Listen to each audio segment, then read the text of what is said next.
Hi guys, இன்றைக்கி பார்த்தீங்கன்னா நம்ம பெங்களூரில் ஒரு 3000 பேருக்கு மட்டன் பிரியாணி, பிரெட் அல்வா எல்லாம் செய்கிறதுக்கு வந்திருக்கோம். இப்போ ஃபஸ்ட்டு பார்த்தீங்கன்னா நம்ம வந்து ஸ்வீட்டு செய்கிறோம். ஸ்வீட்டு பார்த்தீங்கன்னா பிரெட் அல்வா, அதில் வந்து கோவா இதெல்லாம் சேர்த்து நல்லா டேஸ்டியாக. ஒரு சைடு பார்த்தீங்கன்னா நான் பிரெட் அல்வா செஞ்சுட்டு இருக்கேன். இன்னொரு சைடு வந்து பிரியாணியோட பொருளெல்லாம் ரெடி ஆகிட்டு இருக்குது.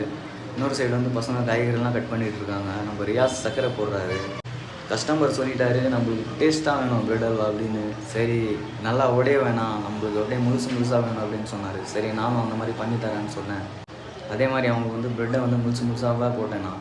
இது பார்த்திங்கன்னா ஒரு 40 ப்ரெட்டு, 40 லிட்டர் பால், 40 கிலோ சர்க்கரை, 5 கிலோ கோவா, 4 கிலோ முந்திரி, அப்புறம் மில்க்மேடு, 3 கிலோ நெய் எல்லாம் ஊற்றி செஞ்சுருக்கோம் கைஸ்.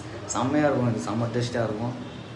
இது நெய்யெல்லாம் வந்து முதலே ஊற்றலாம். நான் வந்து சரி எல்லாம் ஊற்றி மிக்ஸ் பண்ணிடலான்னு சொல்லி தான் நான் என்ன சொல்லிட்டேன், சரி எல்லாம் ஊற்றிடுங்க, ஏன்னா மிக்ஸ் பண்ணால் நல்லது. ஏன்னா நிறைய பேருக்கு கிடைக்காது, மேலே விட்டோமா அப்படியே இருக்கும். நான் போட்டு நல்லா நட்ஸ் எல்லாம் போட்டு மிக்ஸ் பண்ணிட்டேன். நம்மளுக்கு ஃபாலோ பண்ணுங்கள், சப்ஸ்கிரைப் பண்ணுங்கள். அடுத்த வீடியோ